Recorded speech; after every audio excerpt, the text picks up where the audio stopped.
राधा स्वामी जी। आज के सत्संग की वाणी स्वामी जी महाराज जी की है। सत्संग के वचन, ज्ञान ध्यान दुन जानिए अकत कहावे सोए। कौन सी धुन? जो सचखंड से उठकर सभी खंडों ब्रह्मांडों को बनाती हुई जर्रे जर्रे में व्यापक है। अब जे रू मन की बनाई हुई कौमों, मन की बनाई हुई जातियों में फंस गए। एक कौम दूसरी कौम को, एक मुल्क दूसरे मुल्क को तबाह करना चाहता है।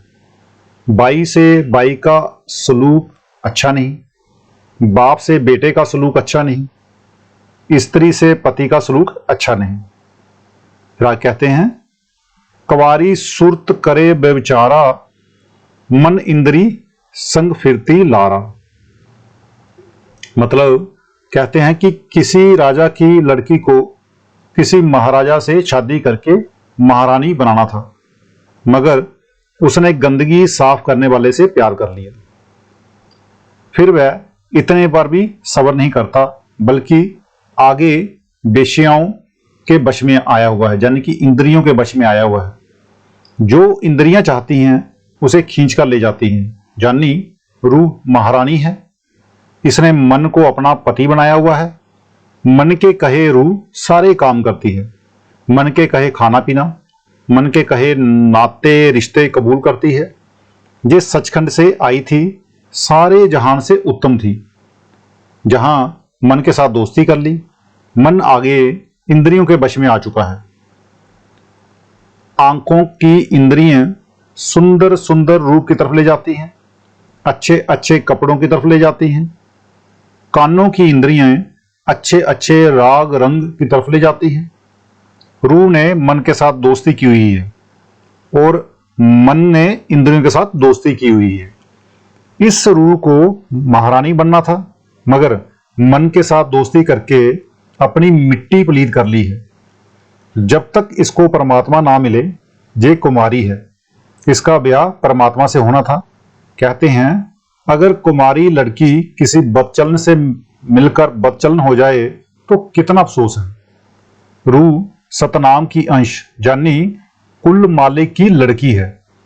इसकी मिट्टी पलीद हो रही है। ये जेल खाने जो 84 लाख जोनियां हैं, क्यों भरे हुए हैं? मन की वजह से। रूह को इंसानी जामा प्राप्त करके परमात्मा से मिलना था, सुहागिन होना था, जन्म मरण खत्म करना था, मगर इसको ना अपने आप की खबर है और ना अपने देश की। ये बहदू लाशरीक खुद खुदा की अंश होकर इन ठग कौन है? मन और इंद्रियों। मन और इंद्रियों के वश में आकर दुहागिन और बेविचारिन हो गई है। फिर आगे कहते हैं, काम क्रोध में बरमत डोले, जड़ चेतन की गांठ ना खोले। कभी रूह काम में है, कभी रूह क्रोध में है, कभी अहंकार में है। इसको सांस लेने की भी फुर्सत नहीं मिलती। फिर इस पर और क्या क्या फंदे डाले हुए हैं। इसके ऊपर स्थूल, सूक्ष्म और कारण गिलाफ चढ़े हुए हैं। जब तक 5 तत्वों, 25 प्रकृतियों, 3 गुणों सत रज तम, मन और माया के पर्दे ना उतर जाएं, इसको अपनी खबर नहीं होती। ये तोता है जो इस पिंजरे रूपी यानी कि शरीर में कैद है और तरह तरह की बोलियां बोलता है। इसे सुख कहीं है ही नहीं। जब इस पिंजरे को तोड़कर ये उड़ेगा, 5 तत्व, 25 प्रकृतियां, मन और माया, सतो रजो तमो, तीनों गुण इन पर्दों में से निकलेगा, तब इसको अपना होश आएगा। तब इसको पता चलेगा कि मैं कहां पर हूं। जब इसको अपना होश आया तो ये सोचता है कि मेरा मालिक कौन है। ये आत्मा परमात्मा की अंश है। ये चेतन है। ये जड़ के साथ मिलकर जड़ हो गई। इसको अपना होश नहीं रहा। फिर आगे कहते हैं, सत्संग करे ना सतगुरु सेवे, भाव भक्ति में मन नहीं देवे। संत मालिक के बेजे हुए आते हैं और आकर सत्संग करते हैं, जीवों को चिताते हैं कि ये देश तुम्हारा देश नहीं, ये कौम तुम्हारी कौम नहीं, मगर जे भला मानस किसी कामिल महात्मा के सत्संग में जाता ही नहीं। अगर जाता भी है तो सत्संग में बैठता नहीं, और अगर बैठ भी जाए तो मन बाहर जंगलों में, खेतों में, बाजारों में, बेटे बेटियों में और अन्य दुनियादारी के धंधों में भटकता फिरता है। शरीर जहां है और मन बाहर भटकता फिरता रहता है। संतों के सत्संग में हर किस्म के आदमी आते हैं। कई तो जूते चराने आते हैं, कई मेला देखने आते हैं, कई महात्मा भी आते हैं। सत्संग में आकर हमें चाहिए कि सत्संग का एक एक लफ्ज हमारे अंदर जाए।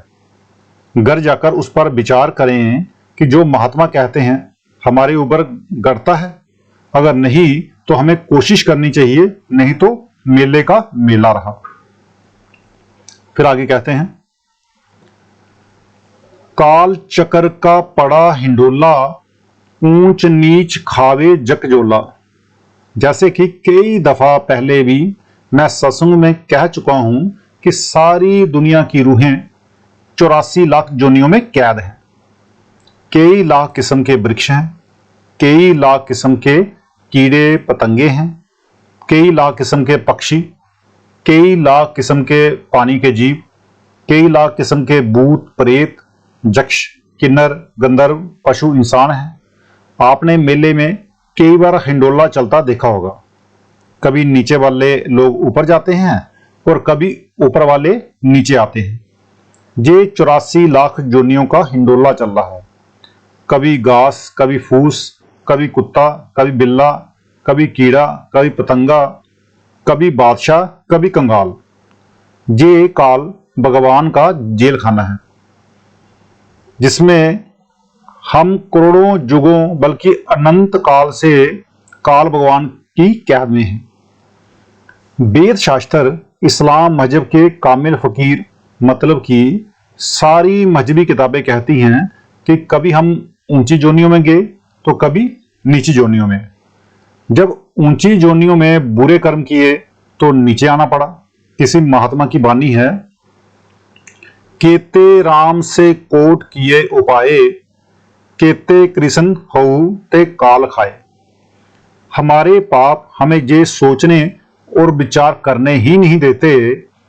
अगर विचार करें तो आत्मा फौरन अंदर चली जाए, मगर हम विचार ही नहीं करते। फिर आगे कहते हैं, जन्म अनेक जूलते बीते, जम जोटन के सहे फजीते। किसी आदमी की मौत खुद ब खुद नहीं होती, यानी आत्मा खुद ब खुद नहीं निकलती, बल्कि जमदूत कहो या फरिश्ते, वे हर एक आदमी की मौत के वक्त आते हैं और उसकी रूह को पकड़कर धर्मराय के दरबार में ले जाते हैं। धर्मराय उसके कर्मों के अनुसार नया जन्म दे देता है। जब कुछ वक्त के बाद फिर उसका अंत होता है तो पहले की तरह फिर जमदूतों के हवाले होता है और धर्मराय के सामने पेश होता है। धर्मराय फिर किसी जोनी में भेज देता है। मानो ये सिलसिला कभी खत्म ही नहीं होता। जिस तरह 10 नंबरी बदमाश को हर वक्त हथकड़ियां लगी ही रहती हैं, इस तरह जब इसकी मौत आई, चलो धर्मराय के दरबार में। मैंने बहुत सी घटनाएं देखी हैं, जिन्होंने गलतियां की उनका बहुत बुरा हाल हुआ। जब मैं लड़ाई में गया, एक दरोगा कमसरियत यानी कि रसद विभाग में था। वह जानवरों के राशन में से बचाकर कई लाख रुपए ले आया। जब मौत आई तो कहता है कि जे गाय सींग मारती है। इस तरह एक और आदमी का जिक्र है, वह पुलिस में इंस्पेक्टर था। जब मौत आई तो कहता है कि मुन्ने की मां देख, जमदूत मेरे हाथ चलाते हैं, मानो हम जो जो कर्म करते हैं हमें भोगने पड़ते हैं।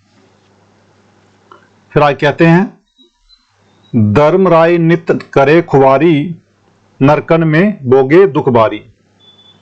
जब इसको धर्मराय के पास ले जाते हैं, वह नरकों में डाल देता है, जहां कुत्ता बिल्ला सूअर बना देता है। करोड़ों युग हिंडोला चलते हुए हो गए, मुक्ति नहीं हुई और दुख ही पाता रहा। तो आज का सत्संग इतना ही। मिलते हैं कल के सत्संग में। राधा स्वामी जी।